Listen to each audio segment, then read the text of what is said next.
Students, Hindi literature में आज से हम टर्म 2 का सिलेबस स्टार्ट करेंगे, लेकिन टर्म 2 का सिलेबस स्टार्ट करने से पहले आइए जानते हैं कि इसमें हमें कौन कौन से पार्ट पढ़ने हैं और कौन कौन सा पार्ट हमारा किस में आएगा। कोडिंग टेस्ट सेकंड का सिलेबस प्लस टर्म 2 का सिलेबस। तो टर्म 2 में हमारे पेन पेपर टेस्ट के पार्ट हैं पार्ट 15 छुआछूत से मुक्ति, पार्ट 16 जगदीश चंद्र बसु, पार्ट 18 फांसी का फंदा और झरने सी हंसी। तो स्टूडेंट्स, ये 3 पार्ट हमारे पेन पेपर टेस्ट के पार्ट हैं। तो इसे ही आप अपनी क्लासवर्क की कॉपी में नोट करेंगे। सबसे पहले आप डालेंगे term 2 syllabus, then including periodic test second plus pen paper test chapter part 15 छुआछूत से मुक्ति, पार्ट 16 जगदीश चंद्र बसु, पार्ट 18 फांसी का फंदा और झरने सी हंसी। तो यहाँ तक आपको राइट करना है। हमारा पेन पेपर टेस्ट का पार्ट है। अब आते हैं हम सब्जेक्ट इनरिचमेंट पर। तो सब्जेक्ट इनरिचमेंट का पार्ट है हमारा पार्ट 17 सीखो, और एक्टिविटी का पार्ट है हमारा पार्ट 19 सोने की खान। तो आपको सिर्फ पेन पेपर टेस्ट के पार्टों को राइट करना है सिलेबस में अपने। इन्हें आप अपनी बुक में टिक कर लीजिएगा कि यह हमारा सब्जेक्ट इनरिचमेंट का पार्ट है और यह हमारा एक्टिविटी का पार्ट है। तो स्टूडेंट्स, यह है हमारा टर्म 2 का सिलेबस। आई होप आपको ये समझ में आ गया होगा। तो आज हम पढ़ेंगे पेन पेपर टेस्ट का पहला पार्ट, पार्ट 15 छुआछूत से मुक्ति। तो स्टूडेंट्स, आज का पार्ट है हमारा पार्ट 15 छुआछूत से मुक्ति। यह एक कहानी है। इसमें बताया गया है कि समाज में जो भी भेदभाव की बातें हैं वह सब गलत हैं और समाज के सभी वर्ग के व्यक्ति महत्वपूर्ण हैं।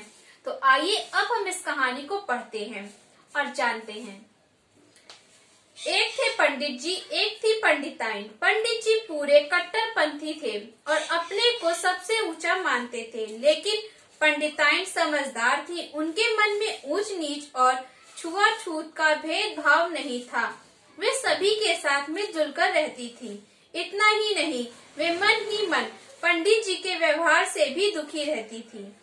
कई बार उन्होंने पंडित जी को समझाने बुझाने का प्रयास भी किया, पर उन पर कुसंस्कारों का गहरा प्रभाव था। तो स्टूडेंट्स, इस कहानी में एक पंडित जी और पंडिताइन।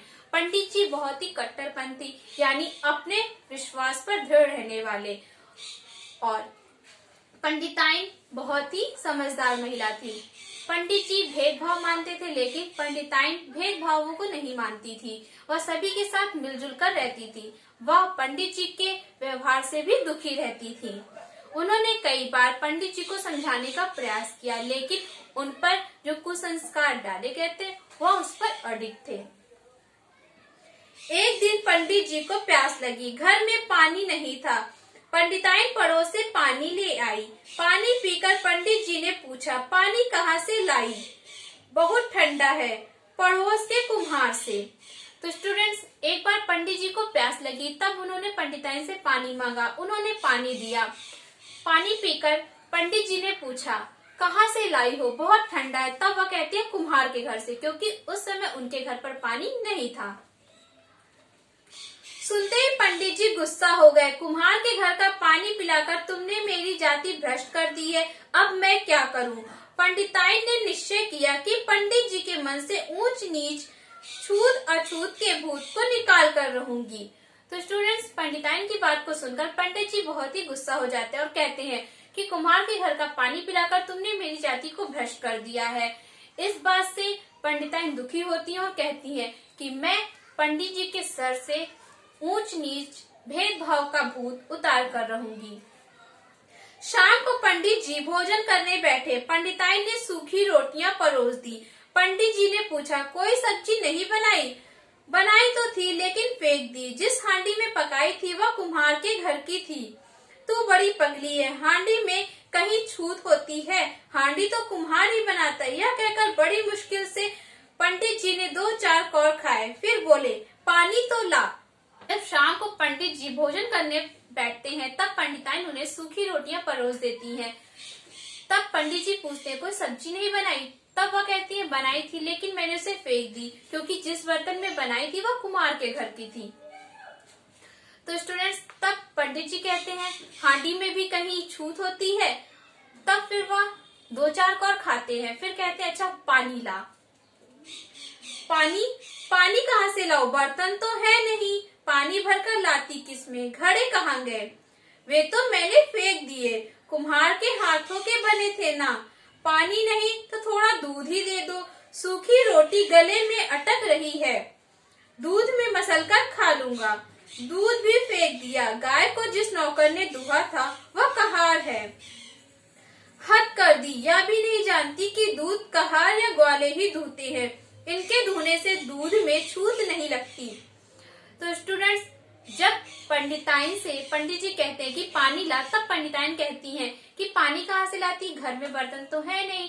तब वह पूछते घड़े कहाँ गए, तो कहते वह भी मैंने फेंक दिए क्योंकि उसे भी कुम्हार ने बनाया था।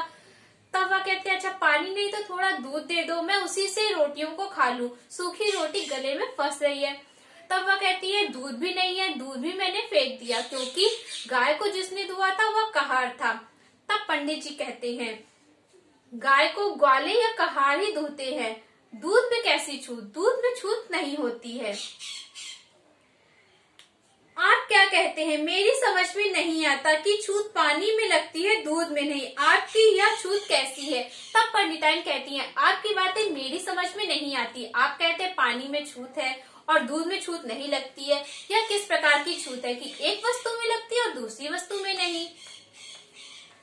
पंडित जी के मन में आया अपना सिर फोड़ लूं या फिर पंडिताइन का, पर वे पंडिताइन की बुद्धि के कायल हो चुके थे, इसीलिए शांत होकर बोले भाई मैं दिन भर का थका मांदा हूँ, तुमसे बहस करना नहीं चाहता, जा आंगन में खाट बिछा दे। खाट उसे बढ़ई के लड़के ने बुना था, मैंने सोचा आप तो उस पर सोएंगे नहीं, इसीलिए उसे को दे दिया। चल दरी और चादर ही जमीन पर बिछा दे, बड़ी जोर की नींद आ रही है, दरी और चादर भी कहाँ रही कि बिछा दूं, उन्हें तो जला डाला, सब में आग लगा दी, घर में कुछ बचा भी है। पंडित जी जोर से चीखे। पंडिताइन की बातों को सुनकर पंडित जी बहुत ही गुस्सा हो जाते हैं, पर वह जानते हैं पंडिताइन बहुत बुद्धिमान है और उनकी बुद्धि के वो कायल भी हो चुके थे। तब वह कहते हैं कि मैं बहुत थका हुआ हूँ, मैं तुमसे बहस नहीं करना चाहता, तुम आंगन में खाट बिछा दो, मैं सो जाऊं। तब वह कहती खाट कहाँ है, उसे तो बढ़ई ने बुना था तो मैंने उसको ही दे दी। तब वह कहते अच्छा दरी या चादर ही जमीन पर बिछा दो। तब वह कहती दरी या चादर कहाँ है जो बिछा दूं, वह भी मैंने जला दी। इस बात से पंडित जी और भी ज्यादा क्रोधित हो जाते हैं और कहते हैं कि घर में कुछ बचा है या नहीं।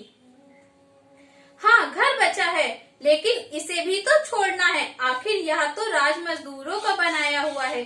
सोचती हूँ हम दोनों अभी किसी पेड़ के नीचे रात बिताए, सुबह होते ही जंगल में या पहाड़ पर चले जाएं, जहाँ भगवान की बनाई कोई कंदरा हो और उसके पास ही नदी हो।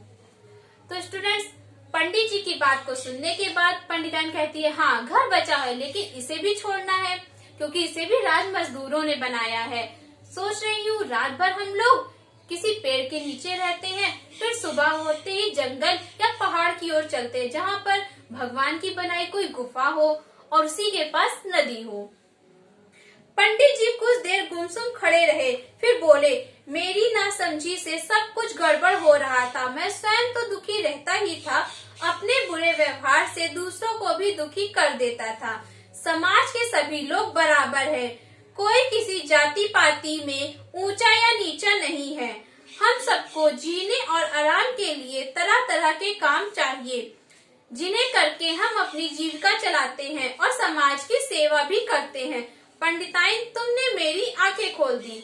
तो स्टूडेंट्स, पंडिताइन की बात को सुनकर कुछ देर पंडित जी शांत रहते हैं, फिर कहते हैं कि मैंने सब कुछ गड़बड़ कर दिया, मैं स्वयं तो दुखी रहता था और दूसरों को भी अपने व्यवहार से दुखी करता था। समाज के सभी लोग एक समान हैं, सभी महत्वपूर्ण हैं, सभी व्यक्तियों को जीने के लिए और आराम के लिए कुछ न कुछ कार्य करना होता है और उसी कार्य से समाज का भी भला होता है। तुमने आज मेरी आंखें खोल दी, अब मैं कभी भी भेदभाव नहीं करूंगा। तो स्टूडेंट्स, आई होप आपको ये भी समझ में आ गया होगा कि समाज के सभी व्यक्ति बराबर हैं, कोई भी ऊंचा नीचा नहीं है और हमें सभी के साथ मिलजुल कर रहना चाहिए। तो स्टूडेंट्स, यह था हमारा पार्ट, आई होप आपको ये अच्छे से समझ में आ गया होगा।